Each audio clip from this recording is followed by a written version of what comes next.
Je suis heureuse d'être ici avec vous depuis maintenant presque 2 jours. Bruno l'a dit, je m'appelle Catherine Ouellette, je suis étudiante au doctorat en éducation à l'Université du Québec à Trois-Rivières.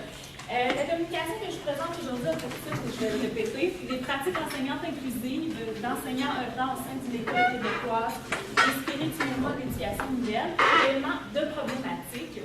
La communication, je la présente en mon nom, mais aussi en celui des membres de mon comité de direction qui m'accompagnent au doctorat, donc les professeurs Louis Prudhomme et Geneviève Bergeron, qui sont de l'Université du Québec à Trois-Rivières.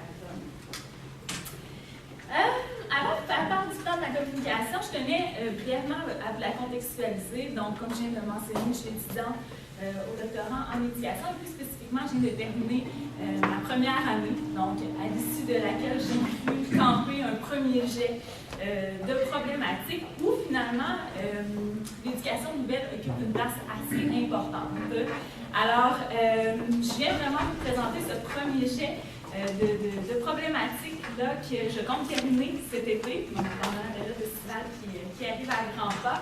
Et donc, je viens avec l'intention de recevoir peut-être vos commentaires, vos réflexions, de choses peut-être qui ont passé sous mon radar. Alors, je vous présente le plan de ma problématique. Donc, grosso modo, j'ai commencé avec l'éducation inclusive en contexte international, pour poursuivre avec l'éducation inclusive en contexte québécois et ensuite me diriger vers l'éducation inclusive et les écoles québécoises inspirées du mouvement d'éducation nouvelle. Je vais conclure ma présentation avec la présentation de la question de recherche puis de pertinence sociale et scientifique, du moins quelques éléments. Alors, mais allons sans plus attendre, donc avec la problématique et la section de l'éducation inclusive en contexte international. Bon, en fait, ce qu'il faut savoir, grosso modo, c'est que l'accès à l'éducation pour tous les enfants, c'est pas une surprise pour personne, est considéré comme un pilier central dans l'édifice des droits de la personne.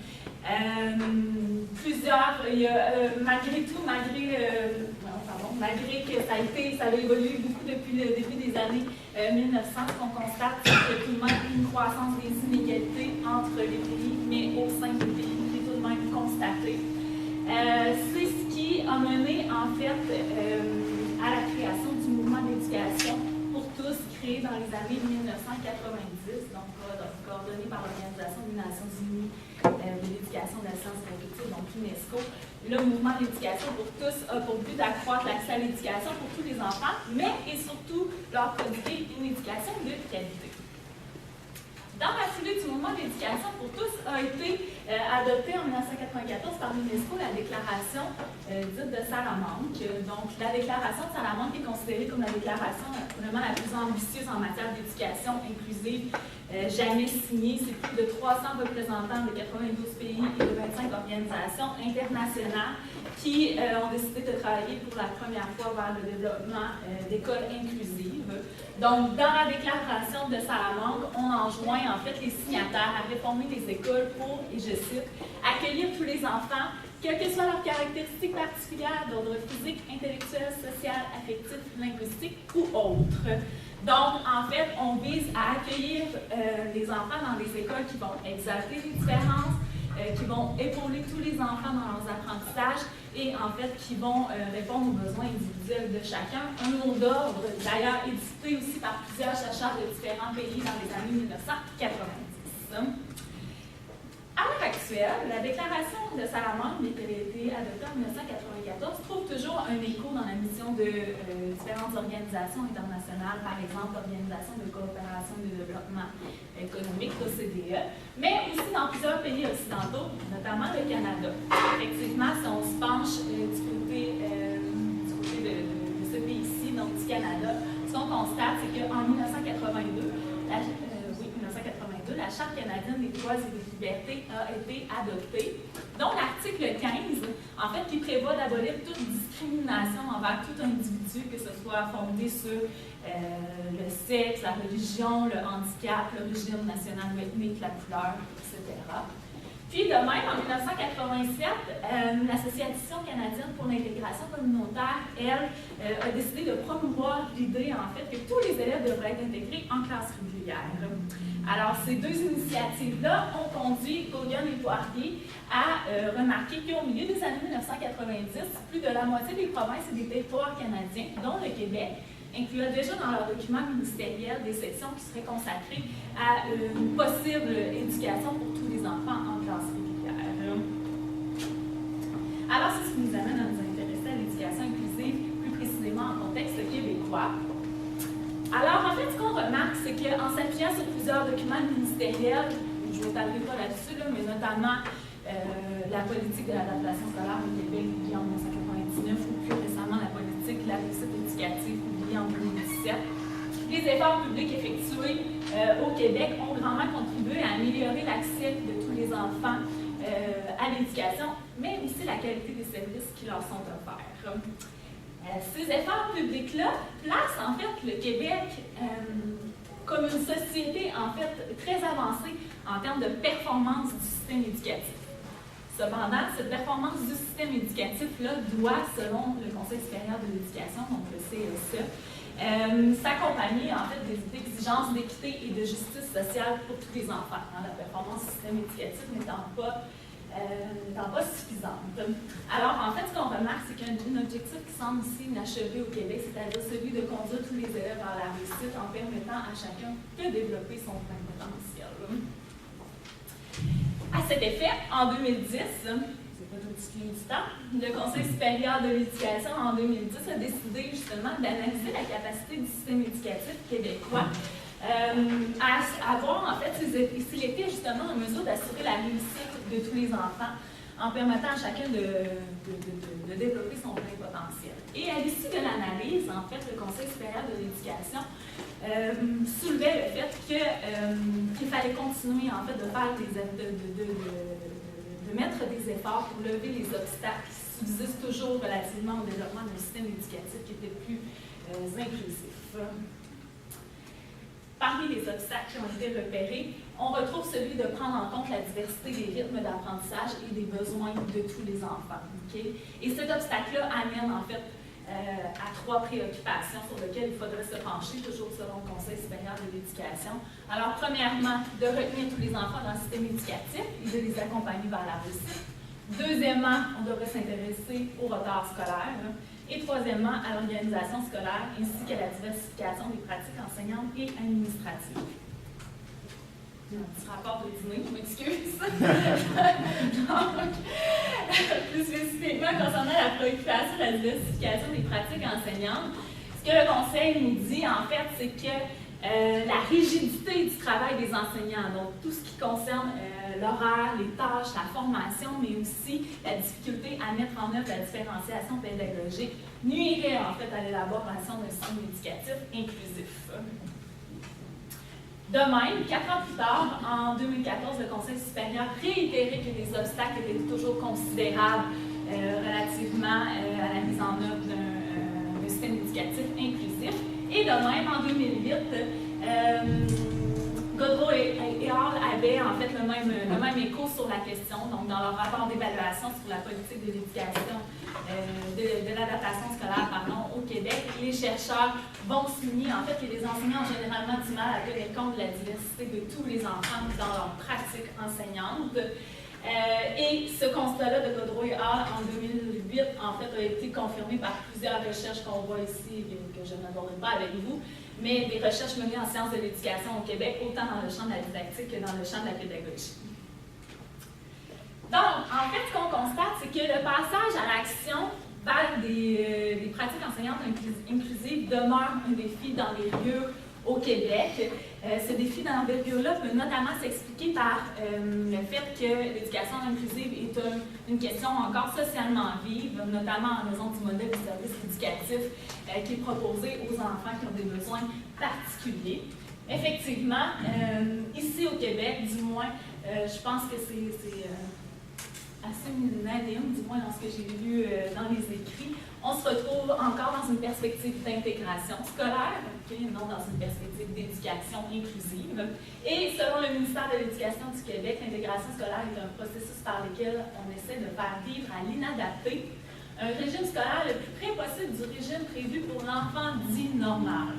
Alors, basé sur le principe de normalisation, en fait, l'intégration scolaire part du fait que tous les enfants devraient être intégrés en classe régulière, mais seulement s'ils sont en mesure de suivre les enseignements qui sont dispensés à tous les autres enfants.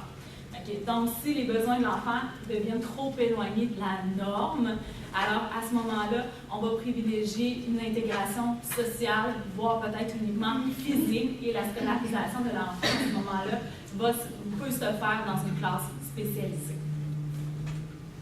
En contrepartie, l'éducation inclusive, elle, se définit selon Bergeron et Saint-Vincent comme un processus dynamique impliquant une communauté et une école qui cherchent à créer un environnement scolaire initialement conçu pour s'adapter à la diversité d'apprenants. Alors, en fait, dans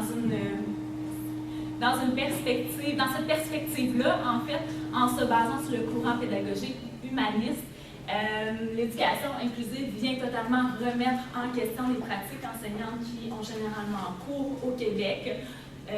Notamment, on va miser en fait sur une intégration sociale, physique, mais aussi pédagogique de tous les élèves en classe régulière, et ça indépendamment de leurs besoins, faisant en sorte que les moments de retrait de la classe sont quasiment inexistants, voire très exceptionnels. Alors, dans cette perspective-là, les handicaps des enfants ou encore leurs difficultés dans l'éducation inclusive ne sont plus considérés comme étant un problème inhérent à l'enfant. Okay? Donc, ça devient plutôt, les handicaps et les difficultés deviennent plutôt en fait des dynamiques interactives entre les facteurs qui sont propres à l'élève et des facteurs environnementaux. Alors, dans cette perspective-là, l'éducation inclusive est vraiment vue en termes de dénormalisation où finalement la diversité est la norme. Plus encore, et là je vais aller plus rapidement ici, ce qu'on constate, c'est que l'éducation inclusive, en fait, permettrait de surpasser plusieurs limites en fait, de l'intégration scolaire. Alors, je vous en nomme quelques-uns, quelques avantages. Donc, d'abord, dans le premier rectangle en haut à gauche, je vais reprendre les mots de Thomas Zet. Donc, ce qu'il dit, c'est qu'en fait, que l'éducation inclusive permet de dépasser le dilemme dans lequel se trouvent de nombreux enseignants confrontés à des publics hétérogènes. Enseigner aux meilleurs au risque de perdre les plus faibles, ou enseigner aux plus faibles au risque de faire baisser le niveau, à moins que l'on enseigne à l'élève moyen standard, variant ici le plus grand nombre tout en délaissant les marges. Alors l'éducation inclusive viendrait éradiquer du moins cela. Ensuite, ce qu'on remarque, c'est que l'éducation inclusive permettrait de travailler avec les élèves l'acceptation de l'altérité, la prise de conscience de la singularité de chacun, ainsi que la rencontre et le respect de la diversité des populations. Permettrait aussi de soutenir le développement d'un sentiment d'appartenance à l'école chez les enfants qui ont des besoins particuliers, mais aussi d'augmenter l'estime de soi de tous les élèves.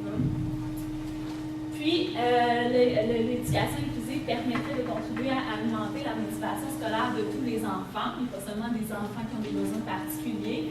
Et enfin, peut-être dans une perspective plus large, en 2015, Guénéno et Thériault, je me manque toujours, ont réalisé une métasynthèse sur les effets de l'éducation inclusive sur le développement social et les apprentissages des élèves. Et en fait, ce qu'ils constatent, c'est qu'il y a une absence de connaissances issues de la recherche qui va appuyer la supériorité pédagogique des écoles ou des classes spécialisées. Donc, en reprenant les termes de l'INSEE, Guénéno et Thériault vont indiquer que les classes spécialisées peuvent être tout au plus qualifiées d'équivoques.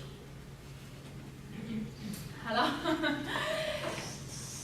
en fait, c'est dans cette perspective-là que vraiment l'éducation inclusive amène à reconsidérer les pratiques enseignantes basées sur l'intégration scolaire. Et dans ce sens-là, plutôt en fait que de se centrer sur ce qui devrait se faire, Duchesne nous dit, lui, qu'il faudrait plutôt s'intéresser à ce qui se fait comme source d'inspiration pour promouvoir le changement de pratique en termes d'éducation inclusive. Alors, vous me voyez peut-être venir. C'est donc dans cette perspective-là qu'il nous apparaît intéressant,